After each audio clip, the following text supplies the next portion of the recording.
Terima kasih Anda masih bersama kami di Kompas Petang dan kita masih dalam perbincangan kocok ulang koalisi pasca deklarasi Anies Baswedan dan juga Muhaimin Iskandar.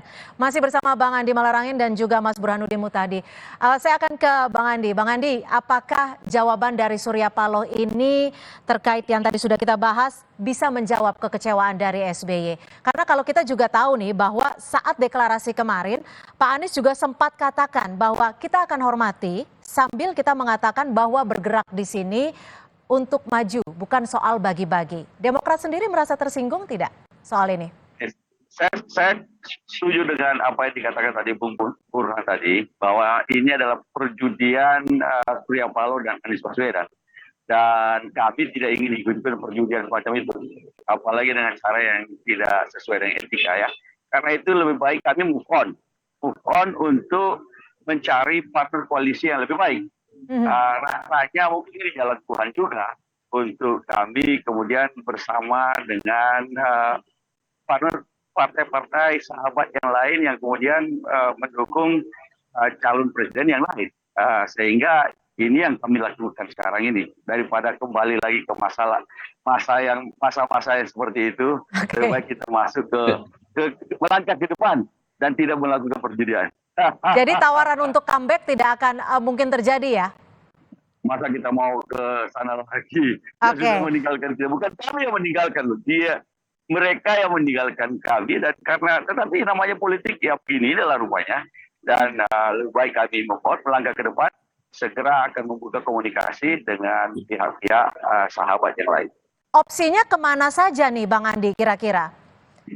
Secara realistis kan memang ada dua koalisi sekarang yang terbentuk, yaitu koalisi Indonesia Maju dengan calon presiden Pak Prabowo dan koalisi PDIP dengan P3 dengan calon presiden Pak Ganjar.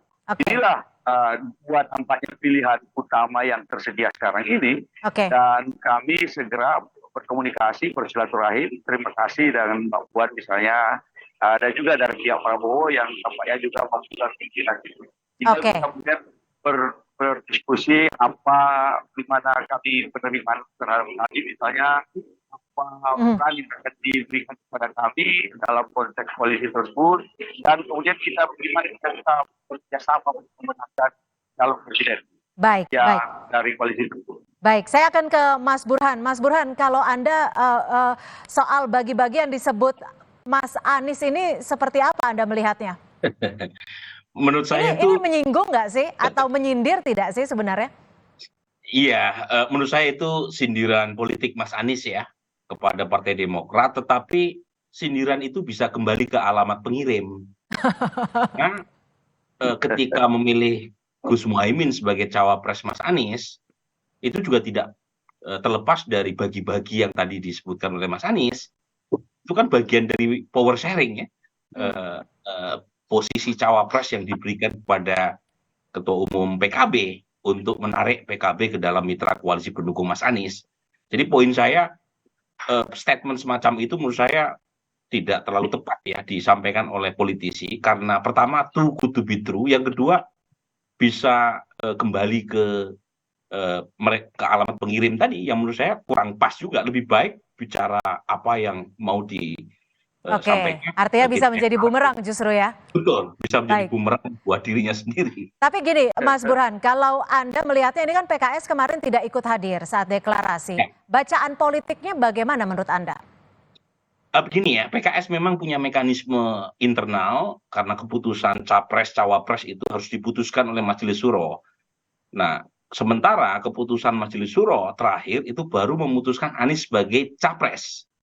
Nah, cawapresnya belum ditetapkan oleh PKS. Nah, kita bisa membaca dua nih. Satu, jangan-jangan PKS masih membuka opsi lain sembari menunggu keputusan akhir dari Majelis Syuro. Opsi lain itu adalah kemungkinan membentuk poros baru, misalnya bersama Demokrat dan salah satu partai yang mendukung entah itu Pak Prabowo atau Ganjar Pranowo. Baik. Kalau PKS dan Demokrat saja tidak cukup. Nah, yang kedua, saya jangan-jangan mereka hanya butuh mekanisme organisasi saja. Jadi memang mekanisme internal seperti itu ya. Sulit ya, Cynthia, sulit karena basis pendukungnya itu sudah sangat Anies. Jadi kalau misalnya PKS mengambil keputusan tidak mendukung Anies sebagai capres, maka bisa menjadi bumerang karena basis pemilihnya akan melakukan semacam resistensi ya jika keputusan itu diambil. Jadi kita tunggu PKS mau kemana. Baik. Sebelum kita lanjutkan, kita akan kembali mendengarkan bahwa kemarin usai deklarasi Minggu sore, pasangan duet Anies Baswedan dan Muhaimin Iskandar bicara soal peluang tambahan partai dalam barisan koalisi pengusung mereka dalam Pilpres 2024. Anies Muhaimin berharap dukungan yang lebih luas meski koalisi yang ada sekarang sudah cukup. Kita dengarkan bersama. Ngobrol mau makannya soto ayam atau soto daging, terus tempenya. Baik, kita akan coba memperbaiki, nanti kita akan dengarkan pernyataan dari Anies Baswedan dan juga Muhaimin Iskandar. Tapi mohon maaf, kita akan kembali melanjutkan. Sebelum kita kembali mendengarkan, saya akan ke Bang Andi. Bang Andi, arah koalisi ini kan tadi sudah dibicarakan bahwa antara mendukung Ganjar Pranowo atau Prabowo Subianto. Apakah sudah pasti arah Demokrat akan mendukung salah satunya atau justru ada kemungkinan untuk membentuk poros baru? Memang ada kemungkinan membentuk poros baru, tetapi kalau poros baru yang harus dibentuk adalah tentu saja 3 partai, dan kita sudah mengalami kerumitan membangun 3 partai, kecuali ada hal-hal yang bisa menjadi assurances, menjadi jaminan bahwa hal itu bisa dibentuk, tapi kecil sekali kemungkinan. Yang tersedia adalah 2 koalisi yang sudah jelas memang bisa berlayar, yaitu koalisi dengan mendukung Pak Prabowo dan koalisi mendukung Pak Ganjar. Dua ini yang jelas, karena itu apa itu komunikasi kita yang jelas-jelas saja lah. Dan dua-duanya kan kalau Pak Ganjar, kita juga mendukung Pak Ganjar pada waktu calon gubernur di Jawa Tengah. Pak Prabowo juga kita punya hubungan yang juga lama pada pilpres yang lalu. Jadi kita lihat saja bagaimana hasil komunikasi dari kedua kami. Tentu saja kami juga harus melihat apakah kami di sana diterima dengan baik, kan begitu. Lalu apa peran yang kita diharapkan di sana. Setelah itu baru kemudian kembali ke Majelis Tinggi Partai Demokrat untuk dibicarakan dan diputuskan. Demikian. Baik, tapi kalau untuk arah strategisnya, bacaannya kira-kira akan kemana? Singkat saja. Belum bisa kalau kita belum komunikasi. Sampai sekarang kan belum komunikasi, artinya baru besok lah kira-kira. Kemarin kita selama pekan ini, akhir pekan ini kita cooling down, mulai besok. Baik.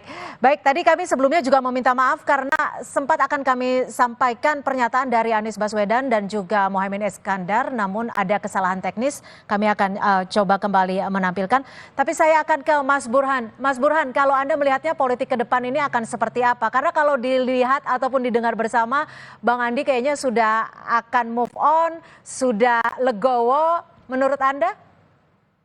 Ya, memang kemungkinan munculnya poros baru ada, tetapi kecil karena mensyaratkan jumlah peserta yang tidak sedikit. Nah, menurut saya memang pilihan buat Partai Demokrat yang tersedia sekarang itu tinggal 2, ke koalisi Prabowo Subianto. Saya kira Partai Demokrat punya pengalaman sebelumnya mendukung Pak Prabowo di Pilpres 2019 dan tidak ada hambatan serius terkait dengan komunikasi antara Pak Prabowo dengan Pak SBY. Pak Prabowo bahkan pernah mendatangi Pak SBY di Pacitan. Sementara dengan PD Perjuangan, memang PR-nya tinggal apakah Ibu Mega bisa menerima Pak SBY atau tidak. Kalau misalnya Pak SBY bisa diterima dengan baik, komunikasi antar putra-putri beliau berdua kan baik. Tapi kita tunggu adalah bagaimana dengan Ibu Meganya. Dan tentu saja buat Partai Demokrat yang paling dilihat adalah siapa di antara kedua ini yang punya potensi menang. Karena kalau misalnya Ganjar atau Pak Prabowo punya potensi menang, tentu power sharing bisa dibicarakan setelah kemenangan itu diraih. Oke, power sharing bisa dibicarakan. Terima kasih. Kita lihat besok hari Senin kira-kira ada agenda pertemuan apa antara Demokrat dengan partai lain. Terima kasih Bang Andi Malarangin, Sekretaris Majelis Tinggi Partai Demokrat, dan juga Mas Burhanuddin Muhtadi, Direktur Eksekutif Indikator Politik Indonesia, sudah bergabung bersama kami di Kompas Petang. Selamat sore. Selamat sore, terima kasih. Terima kasih Cynthia, terima kasih Bung.